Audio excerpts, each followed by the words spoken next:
The stagecoach rattled to a stop in front of the Silver Spur Saloon, and Sarah Mitchell stepped down into the dusty streets of Redemption, Texas, her hand instinctively moving to her still flat belly as she surveyed the town that would either become her sanctuary or her judgment. It was the summer of 1878, and the afternoon sun blazed mercilessly overhead, casting sharp shadows across the weathered wooden buildings that lined the main street. She had fled St. Louis 3 weeks ago with nothing but a carpetbag, her mother's silver locket, and a secret that grew heavier with each passing day. The town bustled with activity despite the heat. Cowboys drove cattle down the main thoroughfare, their voices mixing with the clang of the blacksmith's hammer and the tinny piano music drifting from the saloon. Sarah pulled her shawl tighter around her shoulders, though the temperature hardly called for it. She needed armor, even if it was just thin cotton, against the curious stares already turning her way. "You need help with that bag, miss?" A voice drawled from behind her. Sarah turned to find a tall cowboy standing a respectful distance away, his hat tipped back just enough to reveal sun-bronzed features and eyes the color of a summer sky. He was young, perhaps 25 or 26, with broad shoulders that spoke of hard work and a gentle smile that crinkled the corners of those remarkable eyes. His clothes were dusty from the trail, but she could see he took care with his appearance. His dark hair curled slightly at the collar, and despite the dust, there was a cleanliness about him that spoke of self-respect. "I can manage," Sarah said automatically, though her carpetbag suddenly felt like it weighed 100 pounds in the oppressive heat. The cowboy nodded, touching the brim of his hat. "Name's James Cooper. I work at the ranch just outside town. Welcome to Redemption." He said the town's name with a hint of irony, as if he understood what drew people to a place with such a hopeful title. "Sarah Mitchell," she replied, offering only her first and maiden name. Her married name felt like a brand she no longer wanted to carry. James picked up her bag before she could protest. "The boarding house is just down the street. Miss Clara runs it, and she is fair-minded about taking in folks who need a fresh start. I imagine that's why you are here?" Sarah's cheeks flushed, but she lifted her chin. "Is it so obvious? This town does not judge, Miss Mitchell. Most of us came here running from something or towards something, sometimes both." His voice held a warmth that made her throat tighten unexpectedly. Kindness was not something she had anticipated finding so quickly. They walked in silence down the dusty street, past the general store with its colorful advertisements for everything from canned peaches to patent medicines, past the sheriff's office where two men sat on the porch watching the world go by with lazy interest, and finally to a two-story building painted a cheerful yellow with white trim.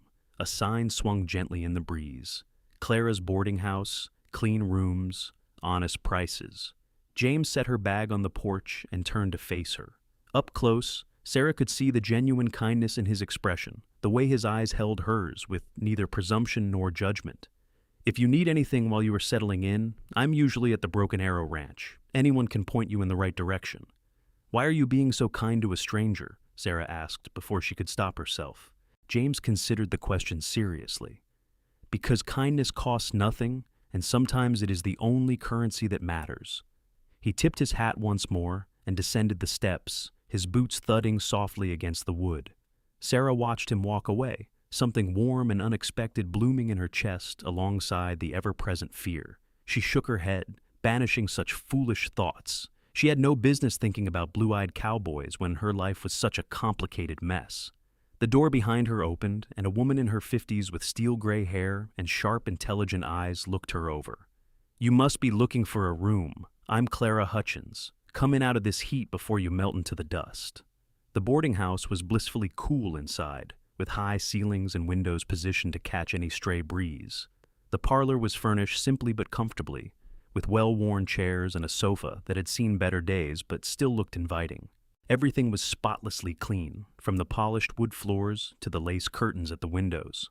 Clara led her to a small room on the second floor overlooking the street. It contained a narrow bed with a colorful quilt, a dresser with a wash basin, a small wardrobe, and a rocking chair positioned by the window. $3 a week includes breakfast and supper," Clara said, watching Sarah's face carefully. "I run a respectable establishment, but I do not pry into people's business unless they make it mine." Sarah set her carpetbag on the bed and met Clara's gaze directly. "I can pay for the first month now. I will need to find work. What skills do you have? I can read and write. I kept books for my father's business before he passed. I can sew, cook, and I am not afraid of hard work. Sarah's voice was steady, despite the flutter of anxiety in her stomach. Clara nodded slowly. The school teacher just left to get married and moved to California. The town council has been looking for a replacement. Can you teach? I attended normal school for 2 years, Sarah said, hope sparking in her chest. I was planning to teach before I married. Come downstairs tomorrow morning after breakfast. I will introduce you to Reverend Thompson. He heads up the school committee. Clara moved toward the door, then paused. Whatever brought you here, Sarah, this town lives up to its name more often than not. Give it a chance. After Clara left, Sarah sank onto the bed and let herself cry for the first time in days. They were not tears of despair exactly, but rather a release of the tension she had been carrying since she realized the truth of her situation. She was 22 years old, 3 months pregnant, and 1,000 miles from the life she had known. Her husband, if he could even be called that, had been a gambler and a drunk who had disappeared one night after beating her badly enough to send her to the doctor. That was when she learned about the baby. She had made her decision quickly. She would not raise a child in that environment, would not subject an innocent life to the violence and uncertainty that had become her daily existence. She took what little money she had hidden away, sold her wedding ring, and bought a ticket heading west. She had chosen redemption almost at random from a list of towns, drawn by the name and the promise of possibility. Now, exhausted and overwhelmed, she lay back on the surprisingly comfortable bed and let sleep claim her. Sarah woke to the sound of bells ringing and realized with a start that it was Sunday morning. She had slept through the rest of Saturday, her body finally catching up with the exhaustion of her journey. She washed her face in the basin, changed into her best dress, which was a modest dark blue calico with a high collar and long sleeves, and made her way downstairs. Boarders already ate, and headed to Boarders already ate and headed to church, Clara explained. I figured you could use the extra sleep. Eat up, then we will walk over together if you are feeling up to it. Sarah discovered she was ravenous, and ate with an appetite that would have embarrassed her in her former life. Here, Clara simply nodded approvingly and refilled her coffee cup. Growing babies need good food, Clara said matter-of-factly. Sarah's fork clattered against her plate. How did you know? I have run this boarding house for 20 years, and I raised 4 daughters of my own. I recognize the signs. Also, women do not usually flee to places like redemption unless they are carrying secrets that show eventually. Clara's voice was kind but firm. Does not change anything about the teaching position if that is what you are worried about. The town needs a teacher, and unless I miss my guess, you need a purpose and a way to support yourself. Will the town accept an unmarried pregnant woman teaching their children? Sarah's voice was barely above a whisper. Clara poured herself a cup of coffee and sat down across from Sarah. That depends on how we present the situation. You are a widow, Sarah Mitchell. Your husband died tragically, leaving you alone and with child. You came west to start fresh, where the memories would not haunt you. That is the story we tell, and that is the story everyone will believe, because it is close enough to the truth, and because I say it is so. You would lie for me? Sarah asked, stunned by this woman's matter-of-fact defense of a stranger. I would give you a chance to build a decent life for yourself and your child. There is a difference. Clara stood and began clearing the dishes. Now, finish your breakfast. We do not want to be late for services. The church was a simple white building with a tall steeple that could be seen from anywhere in town. Inside, rough wooden pews faced a plain altar, and morning sunlight streamed through the windows, illuminating the dust motes that danced in the air. The congregation was already singing when Clara and Sarah slipped into a back pew, and Sarah was grateful for the chance to observe without being observed. The people of Redemption were a mixed group. She saw weathered ranchers sitting next to their families, cowboys who had clearly made an effort to clean up for Sunday services, shopkeepers, and townspeople of all ages. Near the front, she spotted James Cooper, sitting with an older couple who shared his strong features. His family, she presumed.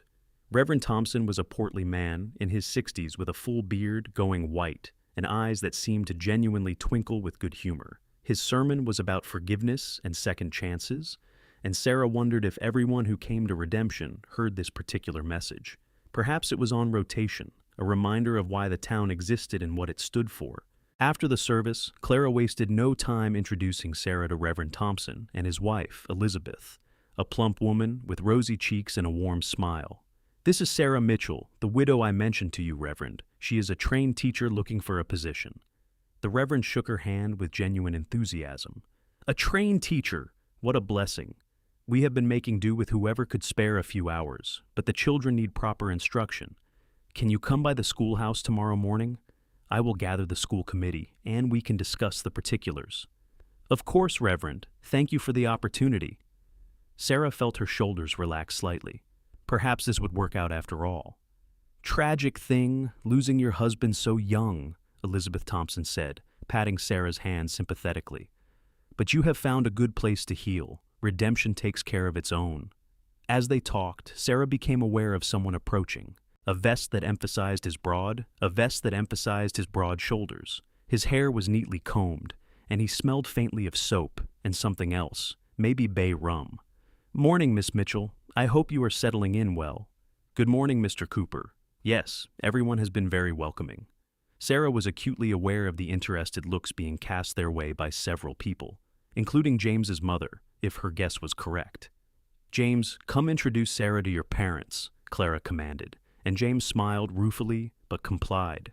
John and Margaret Cooper were exactly what Sarah would have expected from their son. John was a tall, weathered man with the same blue eyes as James, and Margaret was a small woman with laugh lines around her eyes and mouth that spoke of a life filled with joy despite its hardships. They greeted Sarah warmly, and Margaret immediately invited her to Sunday dinner at the ranch. "Oh, I could not impose," Sarah began, but Margaret waved away her protests. "Nonsense. We always have plenty, and it will give you a chance to see a working ranch. Besides, James tells us you are new to town, and the best way to feel at home is to break bread with neighbors." Margaret's tone made it clear that this was not really a request, but a friendly order. Sarah found herself agreeing, caught up in the woman's genuine hospitality. An hour later, she was seated in the back of the Cooper family wagon, riding out to the Broken Arrow Ranch with James riding alongside on a beautiful chestnut mare. The ranch was a sprawling operation nestled in a valley with a creek running through it. The main house was a large, sturdy structure built of wood and stone, with a wide porch that wrapped around three sides. Corrals and outbuildings dotted the landscape, and Sarah could see cattle grazing in the distance. Everything spoke of hard work and pride of ownership. Dinner was a boisterous affair. In addition to John, Margaret, and James, there were 3 ranch hands who ate with the family, a practice that spoke volumes about how the Coopers ran their operation.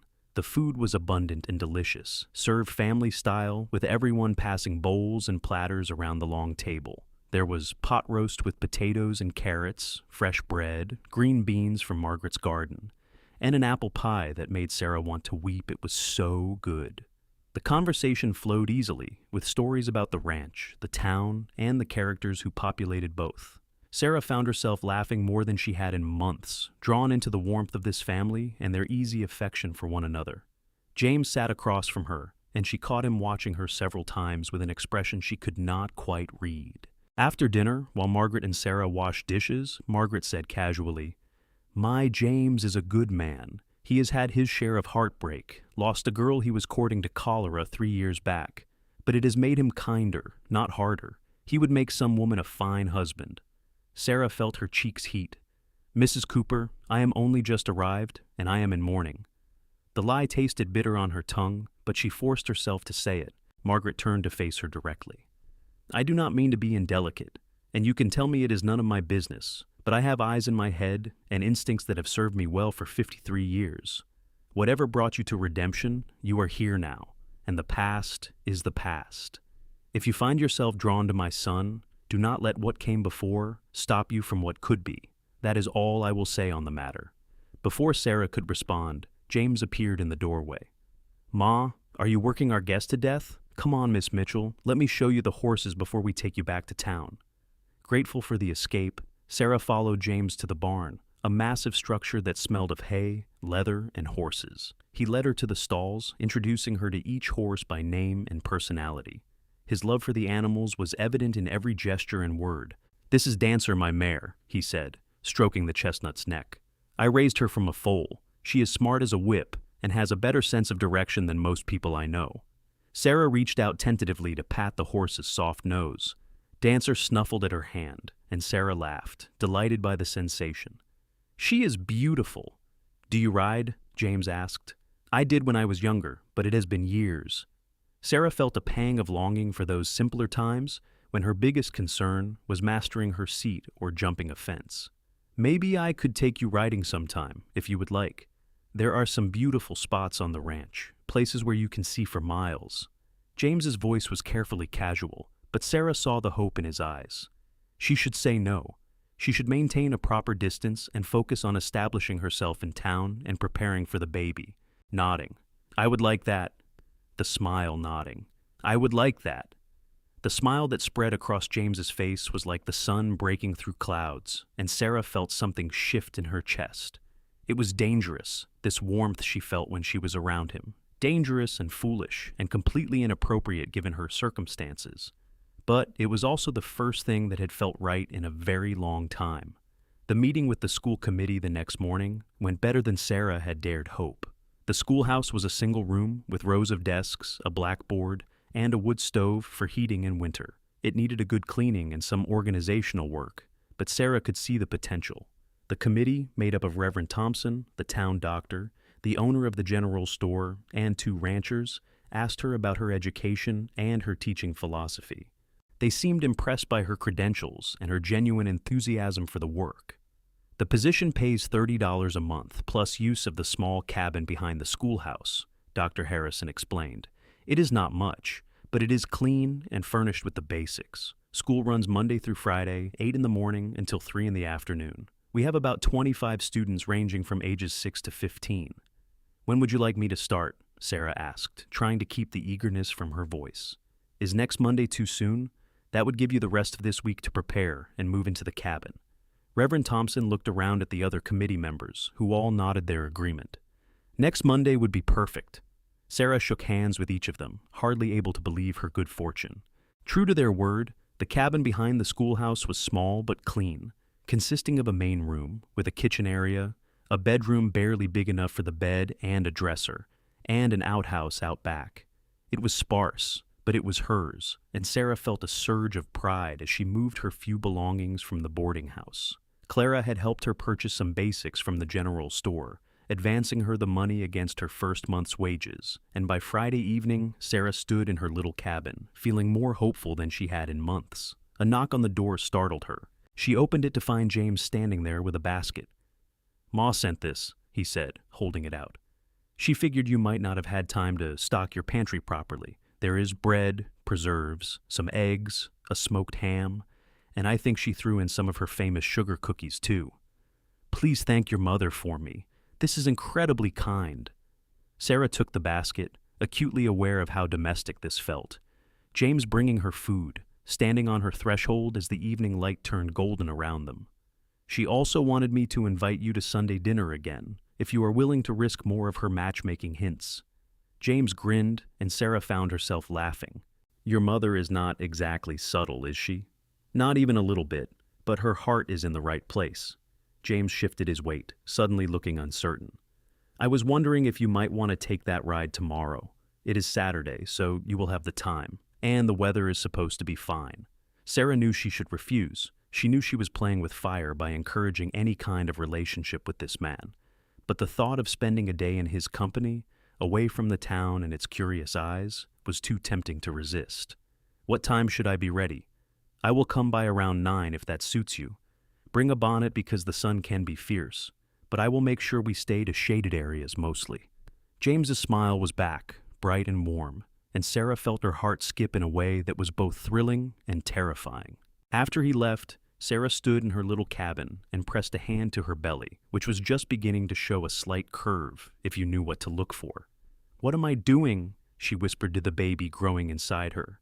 But the baby offered no answers, and Sarah went to bed that night with her mind full of blue eyes and gentle smiles. James arrived promptly at 9 the next morning with 2 horses, Dancer and a gentle gray mare named Misty. He had brought a proper riding habit for Sarah, borrowed from his mother, who had apparently anticipated this development. "Ma said it should fit you well enough," he explained, as Sarah examined the split skirt and jacket. 20 minutes later, Sarah was mounted on Misty and riding out of town beside James, feeling freer than she had in years. They took a trail that wound through mesquite and scrub oak, gradually climbing into the hills that bordered the valley. James kept the pace easy, checking frequently to make sure Sarah was comfortable. They stopped by a creek about an hour into the ride, dismounting in the shade of a massive cottonwood tree. James had brought a canteen and some sandwiches, and they sat on the grassy bank, eating and watching the water dance over the rocks. The sound of the creek was soothing, and Sarah felt herself relaxing in a way she had not thought possible anymore. "Can I ask you something?" James said after a long, comfortable silence. Sarah tensed but nodded. "You can ask. I may not answer." "Fair enough." James picked up a smooth stone and skipped it across a still pool in the creek. "What made you come to Redemption specifically? There are a lot of towns out west. Why here?" Sarah considered her answer carefully. "The name, I suppose. It seemed like a place where a person could start over, leave their mistakes behind, and become someone new." She paused, then added quietly, "I needed that kind of place." "We all make mistakes," James said gently. "That is part of being human. The question is what we do after, how we choose to move forward." "And what mistakes have you made, James Cooper?" Sarah found herself asking, genuinely curious about this man who seemed too good to be true. He was quiet for a moment, his expression thoughtful. "I held on too tight to grief after Emma died. Let it color everything for too long. I was angry at God, angry at the world, angry at myself for not being able to save her, even though there was nothing anyone could have done. I wasted almost 2 years of my life being bitter when I could have been living. That is a mistake I regret. But you moved past it." It was a statement, not a question. "Eventually, my father finally sat me down and told me that Emma would be heartbroken to see what I was doing to myself, that the best way to honor her memory was to live the fullest life I could. He was right, even though I did not want to hear it at the time." James turned to look at Sarah directly. "Sometimes the hardest part is forgiving ourselves." Sarah felt tears prick her eyes. "What if what you did is unforgivable?" James reached over and gently took her hand, his calloused palm warm against hers. "I do not believe that. I think we all deserve second chances, chances to make things right or at least better. That is what redemption is all about." They sat like that for a long moment, hands linked, the creek singing its endless song. Sarah felt something loosen in her chest, some knot of shame and fear that had been wound so tight she had forgotten it was there. "Something," Sarah heard herself say. Something, Sarah heard herself say, her heart pounding. "Something important before this goes any further." James squeezed her hand gently. "You do not have to tell me anything you are not ready to share." "No, I do, because you are being so kind, and I am not who you think I am." Sarah took a deep breath, gathering her courage. "I am not really a widow, James. My husband is not dead. He is a drunk and a gambler who beat me and then disappeared one night after taking every penny we had. I ran away because I could not live like that anymore, and because I am carrying his child." The words hung in the air between them. Sarah forced herself to meet James's eyes, expecting to see disgust or disappointment or judgment. Instead, she saw surprise, quickly followed by something that looked like anger, but not at her. "He hit you?" James's voice was low and dangerous. "Several times. The last time was bad enough that I had to see a doctor. That is when I found out about the baby." Sarah pulled her hand from his, wrapping her arms around herself.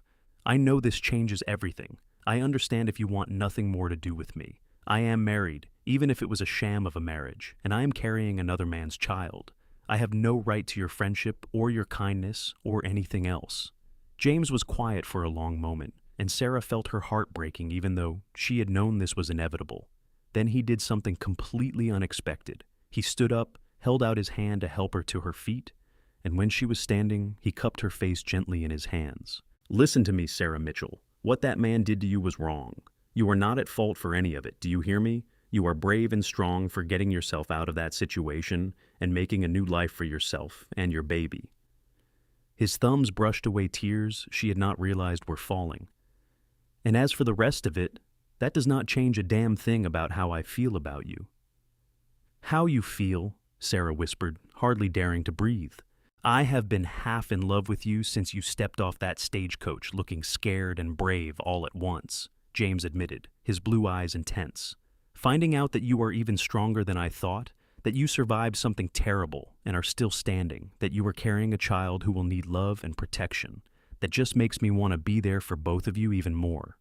James, that is crazy.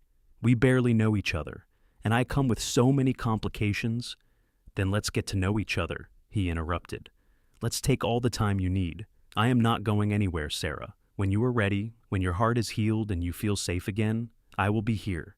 And that baby you are carrying, I will love that child like it was my own because it is part of you. Sarah felt like her heart might burst. I do not understand why you would do this. Because everyone deserves to be loved. Sarah, everyone deserves someone who will stand by them no matter what. You have been dealt a rough hand, but that does not mean you have to play it alone.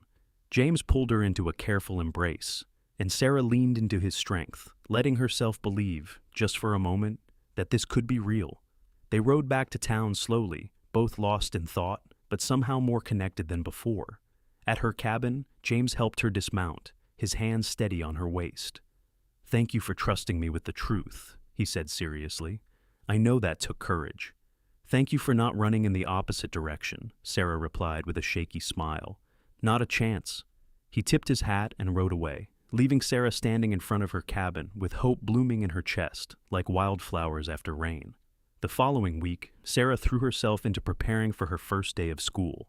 She cleaned the schoolhouse from top to bottom, organized the books and supplies, created lesson plans for multiple grade levels, and tried not to think too much about James Cooper and his impossible kindness. But he made that difficult by showing up on Wednesday evening with lumber and tools.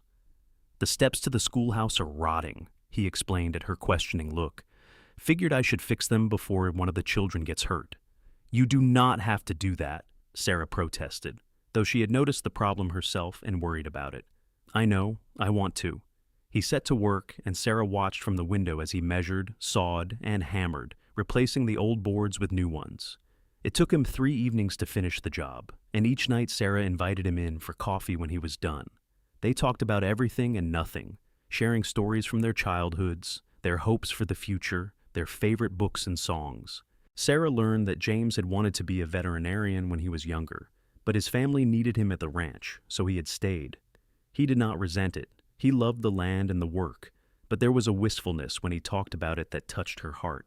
She told him about her father's bookshop in St. Louis, about growing up surrounded by books and stories, about the dreams she had once had of traveling and teaching and making a difference in the world. "You are making a difference," James said firmly.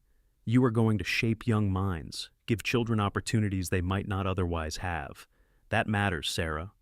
On Sunday, Sarah accepted another dinner invitation to the Broken Arrow Ranch, and this time she felt less like a stranger and more like someone who belonged. Margaret Cooper fussed over her, making sure she ate plenty, and pressing a jar of her special tonic on Sarah with instructions to take a spoonful every day for the baby's health. John Cooper regaled her with stories about the early days of the ranch, and the ranch hands included her in their good-natured teasing and jokes. After dinner, James took her on a tour of the ranch, showing her the cattle operation, the horse breeding program his father had started, and his own project, a small herd of sheep he was convinced could thrive in the Texas climate if managed properly. His passion for the work was evident, and Sarah found herself captivated by his enthusiasm. They ended up sitting on a fence rail watching the sunset, paint the sky in shades of orange and pink and purple. "I love this time of day," James said quietly. "Everything feels possible when you are watching a sunset." "It is beautiful," Sarah agreed, feeling the truth of his words in her bones. "James, I need to ask you something, and I need you to be honest with me. Always. Why are you really doing this? I mean, truly. You could have any woman in town, women without my baggage and complications. Why are you spending your time with me?" Sarah had to know, had to understand what was driving his kindness. James took off his hat, running his hand through his hair, a gesture she had come to recognize as his tell when he was thinking hard about something. "You remember how I told you I wasted time being angry after Emma died?" Sarah nodded. "What I did not tell you is that I convinced myself I was not meant to love again, that I had used up my chance at happiness. I spent 3 years going through the motions of living without really being alive. Then you stepped off that stagecoach, and something in me woke up. I saw you standing there, scared but determined, and I thought, there is someone who knows what it means to fight for a better life. I wanted to know you, wanted to understand what makes a person that brave. He turned to look at her directly. And the more I have gotten to know you, the more certain I am that you walked into my life for a reason. Yes, you have complications. Yes, this situation is not simple, but nothing worth having ever is. I am doing this because when I am with you, I feel like myself again, like the man I was supposed to be all along. I am doing this because I am falling in love with you, Sarah, and I cannot pretend otherwise. Sarah's breath caught. James, I am 4 months pregnant with another man's child. I am technically still married even if I never plan to see him again. I come from a failed life in a world of hurt. How can you love that? I love your strength. I love your kindness to everyone you meet, even when you are scared. I love how your face lights up when you talk about teaching, how you get this fierce, determined look when you are planning lessons. I love your laugh, your smile, the way you really listen when people talk to you. James reached over and took her hand. And as for that baby you are carrying, that child is part of you, which means I will love it too. I meant what I said, Sarah.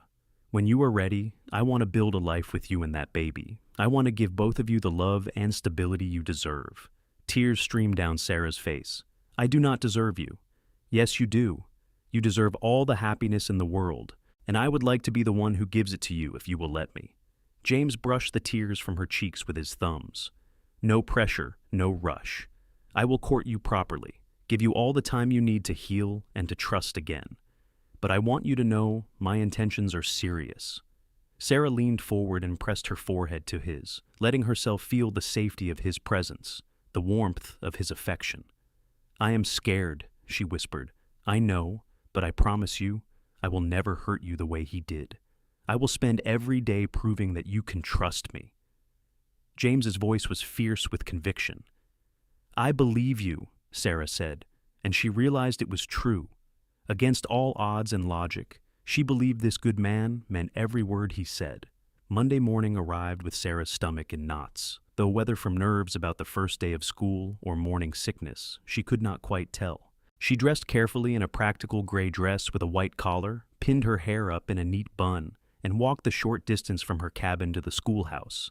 The children arrived in groups, some walking from town, others brought by parents from outlying ranches. They ranged from tiny 6-year-olds clutching slate boards to strapping 15-year-old boys who looked like they would rather be anywhere else.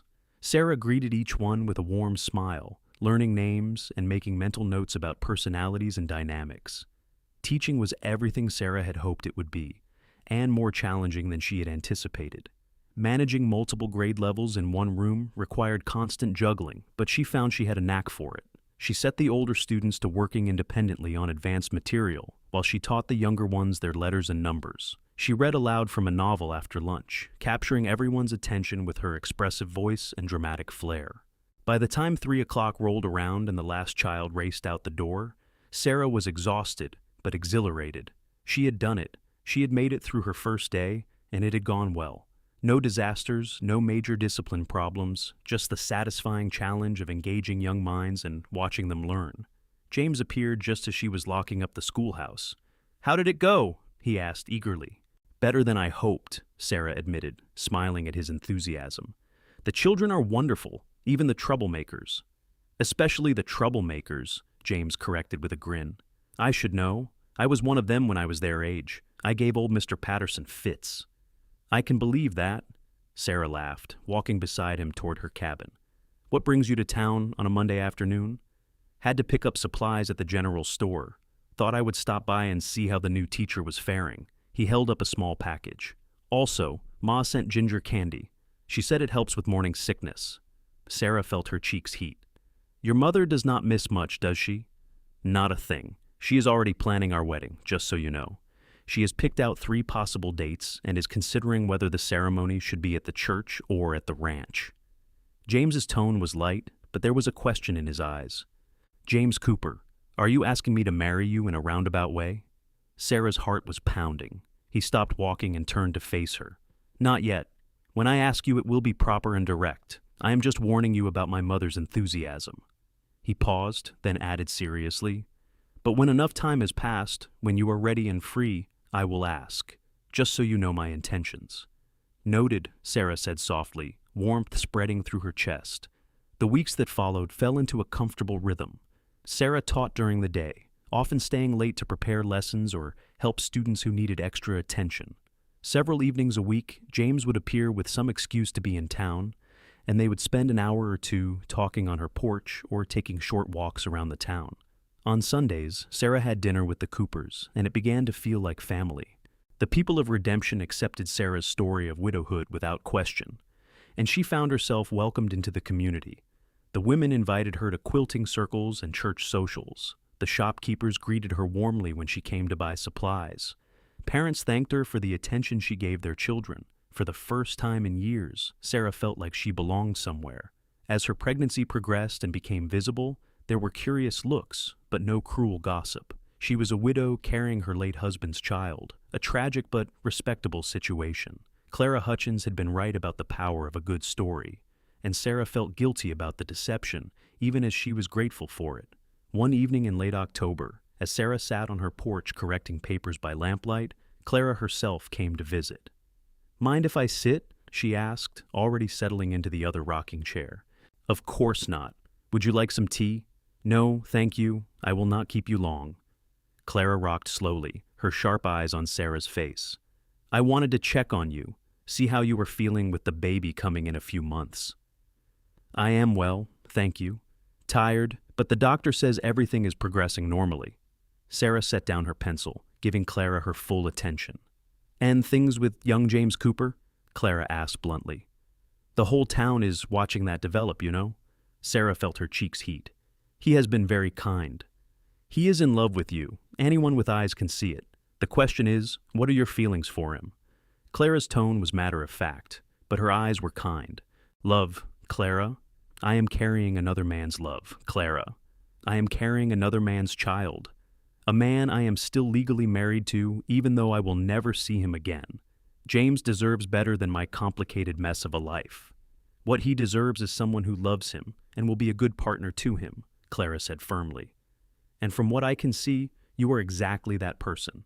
The circumstances of how you got here do not change the fact that you are good for each other." "But the baby will be loved by James Cooper as if it were his own flesh and blood. That boy has a heart as big as Texas, and he has already claimed that child as his, whether you realize it or not." Clara leaned forward. "Sarah, I am going to give you some unsolicited advice. When you find a good man who loves you, truly loves you for who you are, you hold on to him. Life is too short and too hard to let happiness slip away because you think you do not deserve it. What if my husband comes looking for me?" Sarah voiced the fear that sometimes woke her in the night. "What if he finds me and causes trouble for James or the Coopers or the whole town?" Clara's expression hardened. "Then we deal with it. This town is called Redemption for a reason, Sarah. We protect our own, and you are one of ours now. Besides, men like your husband rarely come looking for what they threw away. They are too busy looking for their next victim or next bottle." Sarah knew Clara was probably right, but the fear lingered. "I just do not want James to get hurt because of me. Life involves risk, child. Love always does.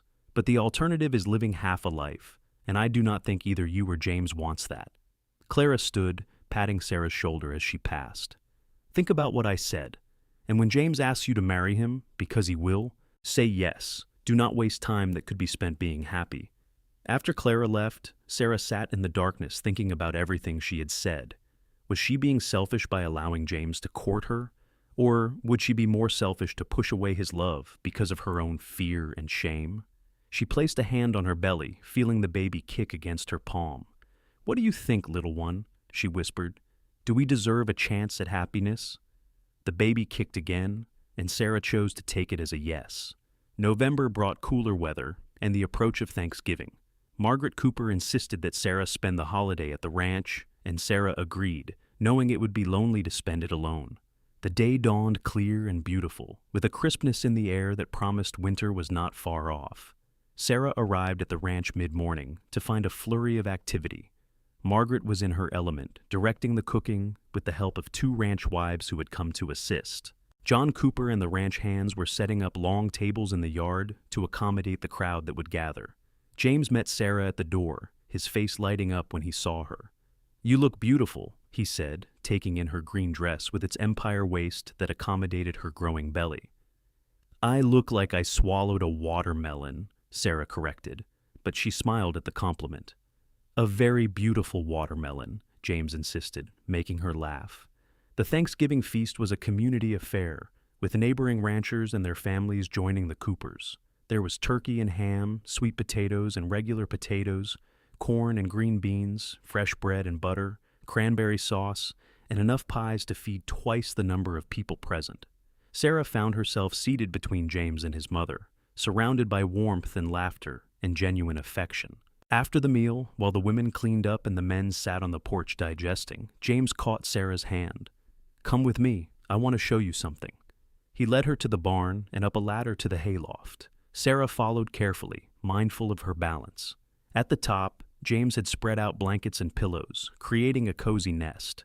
The loft doors were open, providing a stunning view of the ranch and the valley beyond. "I used to come up here when I was a boy and needed to think," James explained, helping her settle onto the blankets. "It is my favorite spot on the whole ranch." They sat in comfortable silence for a while, watching clouds drift across the blue sky. Finally, James spoke. "Sarah, I know we have only known each other a few months, but I feel like I have known you my whole life. You fit into my world like you were always meant to be here." Sarah's heart began to pound. "James, let me finish," he said gently. "I am not asking you to marry me today. You are still healing, still finding your footing, and you have the baby to prepare for. But I want you to know that my feelings are not going to change. Whether it is 6 months from now or a year from now, I will be here, ready to make a life with you if you will have me." Sarah felt tears prick her eyes. "You are the best man I have ever known. I am just a man who knows a good thing when he sees it."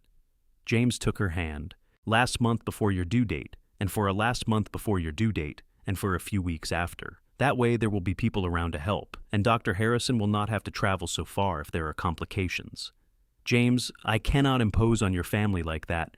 "It is not imposing. Ma suggested it, and Pa agreed immediately. We have plenty of room, and they already think of you as family." James's voice was firm. "Please, Sarah, for your sake and the baby's, let us take care of you." Sarah knew he was right. The thought of being alone during labor terrified her, and having Margaret Cooper's steady presence would be a comfort. "All right," she agreed. Thank you for everything." James pulled her closer, letting her rest her head on his shoulder. They sat like that as the afternoon sun slanted through the open doors, both thinking about the future and the life they were building together, one careful step at a time. December arrived with cold winds and the promise of rain. School continued, though the children were restless with anticipation of Christmas. Sarah organized a special program for the last day before the holiday break, with recitations, songs, and a small gift exchange. The parents crowded into the schoolhouse to watch, and Sarah felt a surge of pride as her students performed beautifully. James attended, standing at the back with his hat in his hands, beaming like a proud father. Afterward, he helped her clean up while parents and children headed home. "You are a natural teacher," he said, stacking chairs. "Those children adore you. I adore them too, even the troublemakers." Sarah smiled, thinking of Billy Thompson and his endless energy, of shy little Lucy, who had finally started reading aloud in class, of all the unique personalities that made teaching such a joy.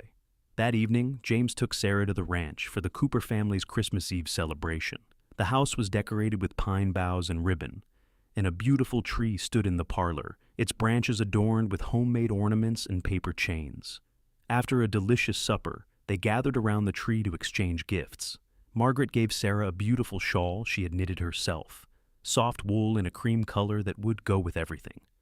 John gave her a leather-bound journal, saying every teacher needed a place to record her thoughts. The ranch hands pooled their money to buy her a set of books for the schoolhouse. Sarah was overwhelmed by their generosity, having only been able to afford small tokens in return. Then James handed her a small wrapped package. "This is from me," he said quietly. Inside was a delicate silver locket on a chain. Sarah opened it to find a tiny photograph of James on one side, and the other side was empty. "For a picture of the baby, when it comes," James explained. "I wanted you to have something to remind you that you are not alone, that you have people who love you." Sarah's eyes filled with tears. "James, this is too much." "It is not nearly enough," he said firmly, fastening the chain around her neck. His fingers brushed the nape of her neck, sending shivers down her spine. "Merry Christmas, Sarah." "Merry Christmas," she whispered, touching the locket and feeling the weight of his love settle around her heart. January brought rain and cold, and Sarah was grateful for the warmth of the schoolhouse's stove. Her belly was large now, and she moved with increasing difficulty. She continued teaching until the end of the month, when Dr. Harrison insisted she needed to rest. Reluctantly, Sarah closed the schoolhouse, promising the children she would return after the baby was born. She moved into the spare bedroom at the Cooper Ranch in early February, when she was 8 months along. Margaret fussed over her like a mother hen, making sure she ate well, rested often, and took short walks to keep her strength up. James was attentive without being overbearing, spending evenings reading to her or playing cards, always making sure she was comfortable and content. On a cold night in late February, Sarah woke to find her water had broken. Margaret was there immediately, calm and efficient, sending one of the ranch hands for the doctor while she helped Sarah through the early contractions. James paced the hallway outside the bedroom like an expectant father, his face drawn with worry. Labor was long and difficult, lasting through the night and into the next day. Dr. Harrison stayed throughout, monitoring Sarah's progress and offering encouragement. Margaret held Sarah's hand, wiped her forehead, and talked her through the pain. In the final hours, when Sarah was exhausted and ready to give up, Margaret leaned close and whispered, "Your baby needs you to be strong. You can do this, Sarah. You are the bravest woman I know." Sarah gathered her last reserves of strength and pushed. The baby's first cry filled the room, thin and outraged, and Sarah collapsed back against the pillows, sobbing with relief. "It is a boy," Dr. Harrison announced, wrapping the baby in a clean cloth. "A healthy baby boy." Margaret cleaned him gently and placed him in Sarah's arms.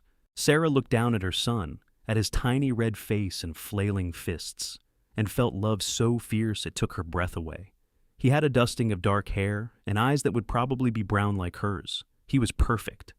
The door opened cautiously, and James peeked in. "Can I come in?" "Of course," Margaret said warmly. "Come meet the baby." James approached the bed slowly, his eyes locked on the infant in Sarah's arms. His expression was one of complete wonder. "Can I hold him?" he asked hesitantly. Sarah nodded, carefully transferring the baby to James's arms. She watched as this man who had promised to love them both cradled her son with infinite gentleness, his large, calloused hands supporting the tiny body with practiced ease. "Hello there, little man," James said softly. "Welcome to the world. You have a remarkable mother, you know.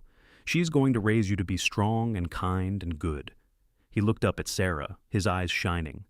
"What are you going to name him?" Sarah had thought about this for weeks. "Thomas James Mitchell, Thomas after my father, and James after the man who saved us both." James's eyes widened. "Sarah, you do not have to—" "I want to," Sarah interrupted. "You have given us so much, James. Let me give you this." He leaned down carefully, mindful of the baby, and pressed a gentle kiss to Sarah's forehead. "Thank you," he whispered, "for trusting me with this gift." The weeks that followed were a blur of sleepless nights and constant feedings. Thomas was a demanding baby, and Sarah was exhausted, but Margaret was there to help, teaching her how to nurse, how to swaddle, how to soothe when he was fussy. James spent every spare moment with them, rocking Thomas when he cried, changing diapers without complaint, singing lullabies in his deep baritone that somehow always calmed the baby. Sarah watched James with Thomas and felt her heart expand in ways she had not thought possible.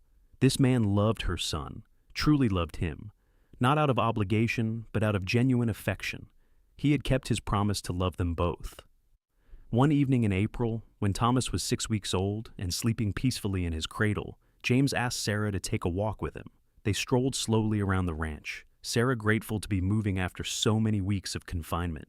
The evening air was sweet with the scent of wildflowers, and the setting sun painted the sky in brilliant colors. James led her to a spot overlooking the creek, where someone had placed a bench. "I built this last week," he explained. "I thought it would be nice to have a place to sit and watch the water." They sat together, Sarah's hand in James's, listening to the creek babble over the rocks. Finally, James turned to face her. "Sarah Mitchell, I have loved you since the day you stepped off that stagecoach. I have watched you face every challenge with courage and grace. I have seen you build a life here, become a part of this community, and bring joy to everyone who knows you. I have watched you become a mother to that beautiful boy, and every day I fall more in love with both of you." He slid off the bench and knelt in front of her, pulling a ring from his pocket. It was simple but beautiful, a single pearl set in silver. "Will you marry me, Sarah? Will you let me be a father to Thomas and a husband to you? Will you build a life with me here at the ranch, raise a family, grow old together?" Sarah felt tears streaming down her face. "Yes," she said, her voice breaking with emotion. "Yes, James, I will marry you. I love you so much." James slipped the ring onto her finger and pulled her into a careful embrace, mindful of her still healing body. "You have made me the happiest man in Texas," he murmured against her hair. They set the wedding date for early June, after Sarah had fully recovered and Thomas was a bit older. Margaret threw herself into planning with enthusiasm, though she respected Sarah's wish to keep things simple. The ceremony would be at the ranch under the big cottonwood tree by the creek, with just family and close friends in attendance. There was one matter that had to be addressed first, however. Sarah needed to be legally free to remarry. With James's support and money for a lawyer, she filed for divorce from her absent husband on the grounds of abandonment and abuse. The lawyer assured her that, given the circumstances, it should go through without trouble, though it might take a few months. In the meantime, Sarah returned to teaching, bringing Thomas with her to the schoolhouse. Margaret had sewn a sling that allowed Sarah to carry him against her chest while she taught, and the students were fascinated by the baby. They were remarkably helpful, taking turns rocking his cradle during quiet work time and begging for chances to hold him during recess. James visited every day, often bringing lunch and spending the noon hour with Sarah and Thomas. The whole town watched their courtship with approval, happy to see two good people finding happiness together. When the divorce decree finally came through in late May, there was a collective sigh of relief that now things could proceed as they should. The wedding day dawned clear and beautiful, with a perfect blue sky and a gentle breeze to temper the heat. Margaret and the ranch wives had decorated the area around the cottonwood with wildflowers and ribbon, creating a natural cathedral. Chairs were set up for the guests, and a table was laden with food for the celebration afterward. Sarah wore a simple cream-colored dress that Margaret had sewn for her, with lace at the collar and cuffs. Her hair was pinned up with small white flowers tucked into the arrangement. She carried a bouquet of wildflowers that matched those in her hair. Clara Hutchins stood up with her as matron of honor, and John Cooper stood with his son as best man. But the real show-stealer was Thomas, now 3 months old and thriving. Margaret held him during the ceremony, and he cooed and waved his fists, apparently delighted by all the attention. When Reverend Thompson asked if anyone objected to the union, Thomas let out a happy squeal, causing everyone to laugh. The ceremony itself was short, but meaningful. James and Sarah exchanged vows, promising to love, honor, and cherish one another through all the days of their lives.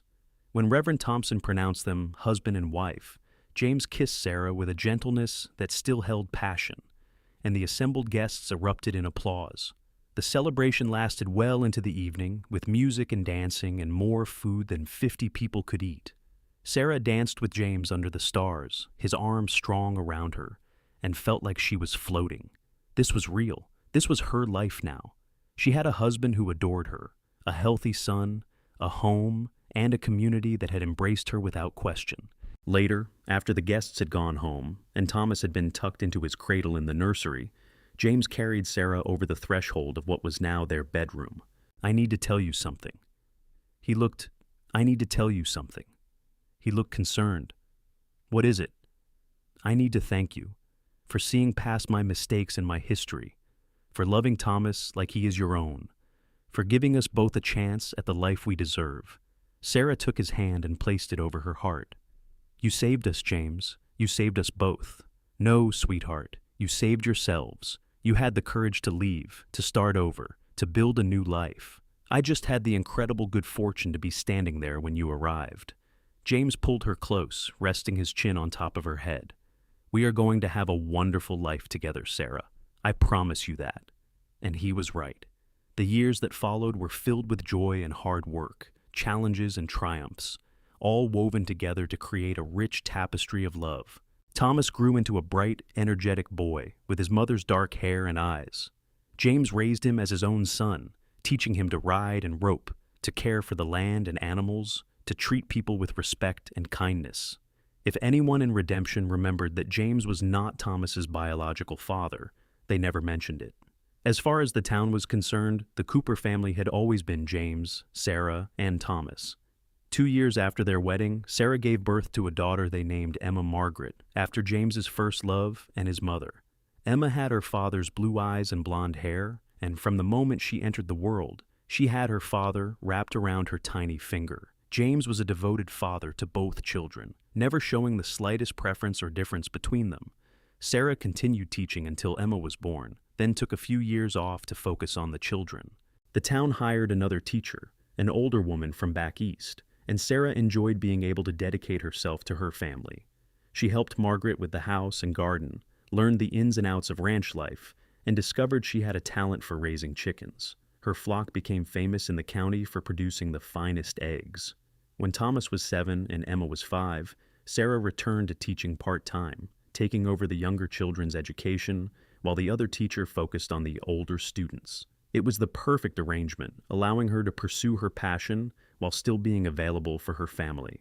3 years after Emma's birth, Sarah had another son, whom they named John William after both grandfathers.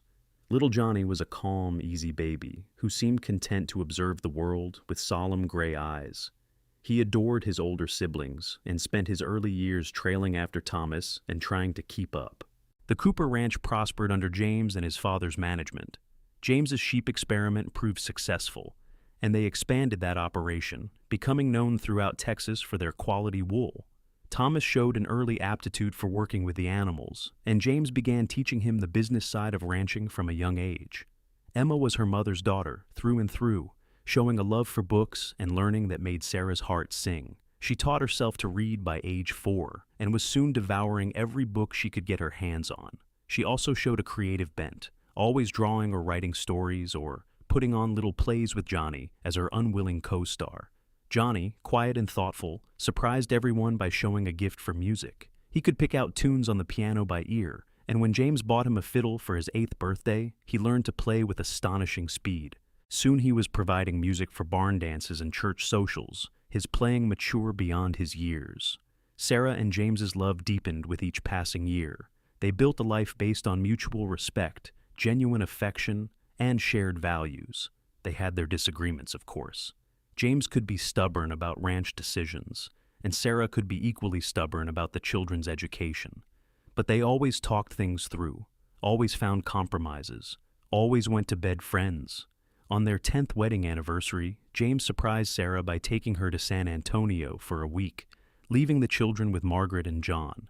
It was the first time they had been alone together since the wedding, and it felt like a second honeymoon. They stayed in a nice hotel, ate at restaurants, visited the Alamo, and took long walks along the river. On their last night, as they sat on a bench watching the stars, James pulled Sarah close. "Have I told you lately how much I love you?" he asked, his voice warm with contentment. "Not in the last hour," Sarah teased, snuggling against his side. "Then I am overdue. I love you, Sarah Cooper. I love the life we have built together. I love our children and our home and everything we have created. When I think about that day you stepped off the stagecoach, I thank God you chose to come to Redemption." Sarah tilted her face up to kiss him. "It was the best decision I ever made. Well, that and saying yes when you proposed." "Even though you came carrying another man's baby?" James asked quietly. It was the first time in years either of them had referenced the circumstances of their meeting. "Especially because of that," Sarah said firmly. "Because it showed me who you really are, James. A man who sees past circumstances to the heart of things. A man who keeps his promises. A man who loves without conditions."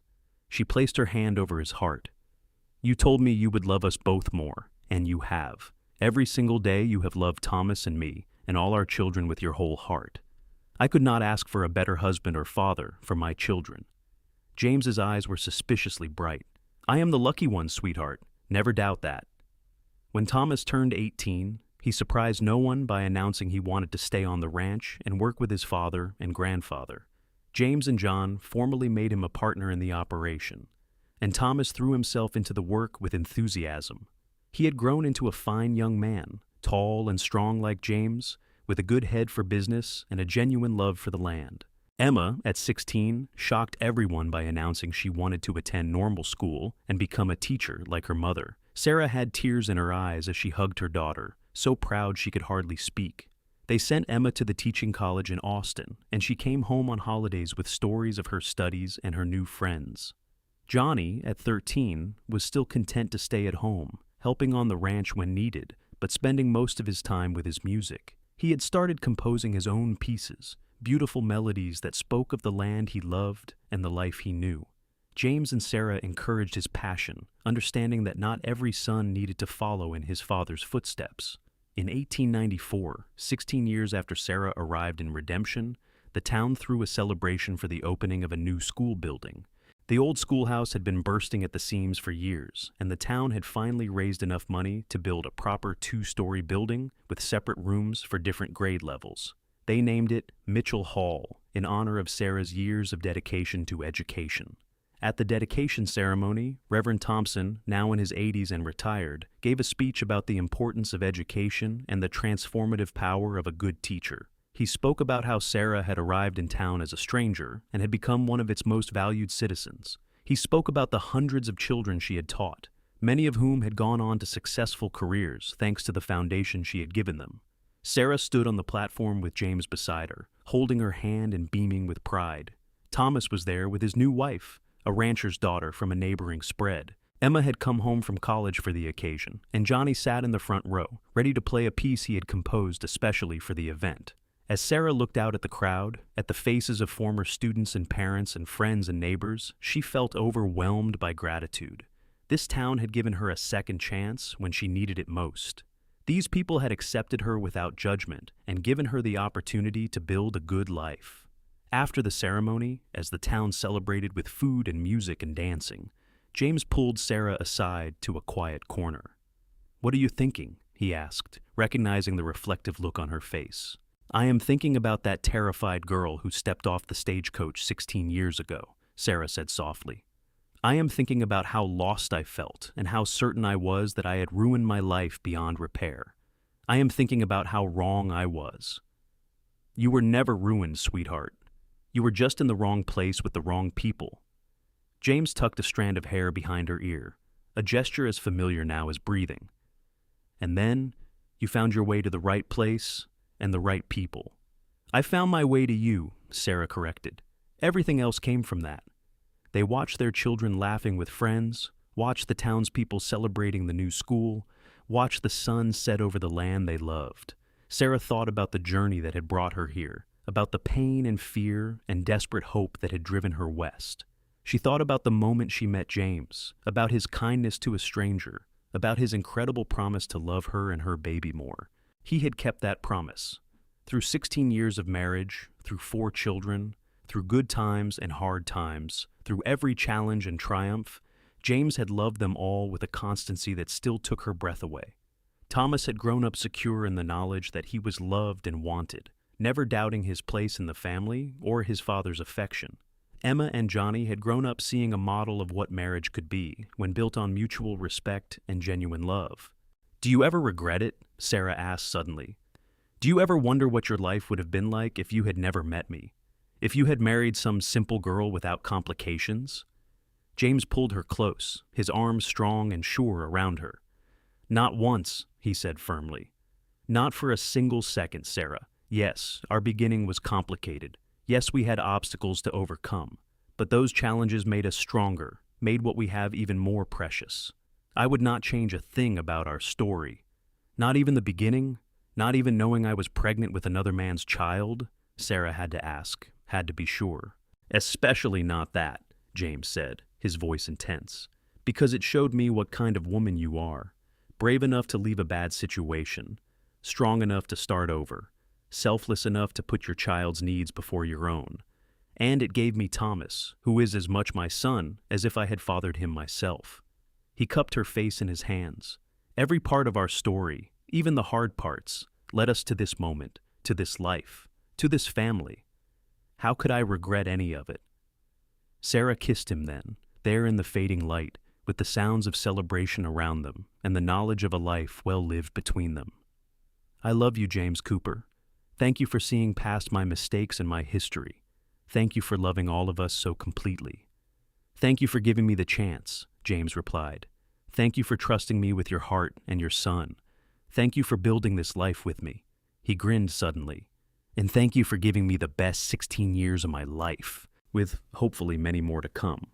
"Many more," Sarah agreed, leaning into his embrace and watching the stars begin to appear in the darkening sky. The years continued to unfold in a pattern of joy and purpose. Thomas and his wife Rebecca gave James and Sarah their first grandchildren, twin girls they named Sarah and Margaret after both grandmothers. Thomas took over more of the ranch operations as John Cooper grew older, and under his management, the Broken Arrow continued to thrive. Emma finished normal school and took a teaching position in Austin, where she met and married a lawyer named David Harrison. They gave Sarah and James two grandsons who came to visit the ranch every summer, falling in love with the land and the life just as their mother had. Johnny's musical talent took him far from home, but never far from his heart. He traveled throughout Texas and beyond, playing concerts and composing music that captured the spirit of the West. But he always came home to the ranch for Christmas and important family celebrations, and he eventually built a small house on Cooper land where he could compose in peace. John Cooper passed away peacefully in his sleep at the age of 78, surrounded by his family. Margaret followed him 2 years later, worn out by a life of hard work, but satisfied with everything she had built. They were buried on a hill overlooking the ranch, and the whole county turned out for the funerals. Sarah continued teaching well into her 50s, finally retiring when her arthritis made it difficult to write on the chalkboard for long periods. The town threw her a retirement party that rivaled the dedication of Mitchell Hall, with former students coming from all over Texas to honor the woman who had shaped their lives. In their later years, James and Sarah spent their days in comfortable routine. They sat on the porch in the evenings, watching the sun set over the land they loved. They played with their grandchildren, telling stories of the old days and passing on the wisdom of experience. They attended church on Sundays and town socials, still an integral part of the Redemption community. On a warm summer evening in 1908, 30 years after Sarah first arrived in Redemption, she and James sat on their porch watching their grandchildren play in the yard. Thomas's twins were now young women themselves, beautiful and confident. Emma's boys were teenagers, full of energy and curiosity. Johnny had recently become a father, and his infant daughter slept in Sarah's arms, tiny and perfect. "We have built something good here," James said, his voice reflective. He was 70 years old now, his hair completely white, his face lined with years of sun and work. But his blue eyes were still bright, still looking at Sarah with the same love they had held 30 years ago. "We have built something extraordinary," Sarah corrected gently.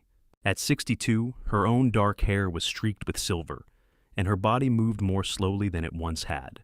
But she felt content in a way she had never imagined possible. "We have built a family and a legacy. We have touched hundreds of lives through teaching and through the example of how we have lived. We have proven that love can overcome any obstacle." "Do you remember what I told you that first day we went riding?" James asked. "When you told me about the baby?" "You said you would love us both more," Sarah said immediately. The words were burned into her memory, a turning point in her life. "I meant it then, and I still mean it now. Every day of these 30 years, I have loved you and our children more, not in spite of our complicated beginning, but because of everything we overcame together." James reached over and took her hand, his grip still strong despite his age. "You are the best thing that ever happened to me, Sarah Cooper. And you are my redemption," Sarah said softly. "You saved me when I thought I was beyond saving. You gave me a life beyond my wildest dreams." They sat in comfortable silence, watching the sun paint the sky in shades of orange and gold. Around them, their grandchildren played, their laughter ringing out across the land. Inside the house, they could hear Thomas and Rebecca preparing supper, continuing the traditions of hospitality that Margaret had started so many years ago. Sarah thought about the terrified young woman who had stepped off that stagecoach in 1878, pregnant and alone, desperate for a fresh start. She thought about James, who had seen past her circumstances to the person she was inside. She thought about the town of Redemption, which had lived up to its name by giving her a chance to rebuild her life. Most of all, she thought about love, about how real love sees beyond flaws and mistakes to embrace the whole person, about how real love keeps its promises even when they are hard, about how real love transforms lives and creates legacies that last for generations. She looked down at the sleeping baby in her arms, Johnny's daughter, her granddaughter. This child would grow up surrounded by love, secure in the knowledge that she was wanted and cherished. She would hear stories about her great-grandparents, about how they met and fell in love, about the obstacles they overcame. She would learn that love is a choice, made every day, in big moments and small. "What are you thinking?" James asked, noticing the tears on Sarah's cheeks. "I am thinking about how blessed we are," Sarah said, her voice thick with emotion. "I am thinking about how one act of kindness can change everything. I am thinking about how grateful I am that you were standing there that day, ready to help a stranger with no expectation of anything in return." "Best decision I ever made," James said firmly. "Offering to carry your bag led to carrying your heart, and that has made all the difference." As the sun set and the stars began to appear, Sarah leaned against her husband's shoulder, feeling the steady beat of his heart. Around them, their family continued the business of living, laughing, loving.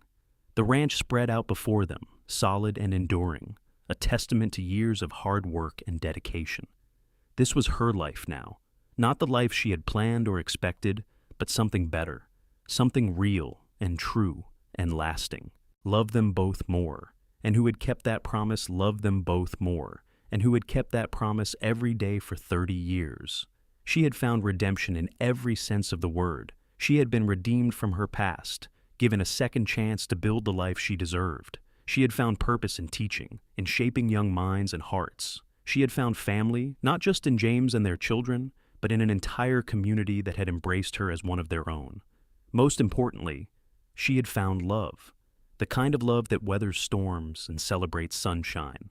The kind of love that keeps promises and builds futures. The kind of love that transforms lives and creates legacies that echo through generations. As darkness settled over the ranch and the stars blazed overhead, Sarah closed her eyes and sent up a prayer of gratitude. For this place, these people, this life. For second chances and new beginnings. For a town called Redemption and a cowboy with blue eyes and a heart big enough to love a woman and her baby, no questions asked. For James, who had seen her at her lowest and had chosen to lift her up. Who had promised to love them both more and had spent 30 years proving it was more than just words. Who had given her everything she had never dared to hope for. A home, a family, a purpose, and a love that would last all the days of her life. In the end, that was what mattered most. Not how the story began, but how it unfolded day by day, year by year. Not the mistakes of the past, but the choices made in the present. Not the pain endured, but the joy created in spite of it. Sarah opened her eyes and looked at her husband, her partner, her love.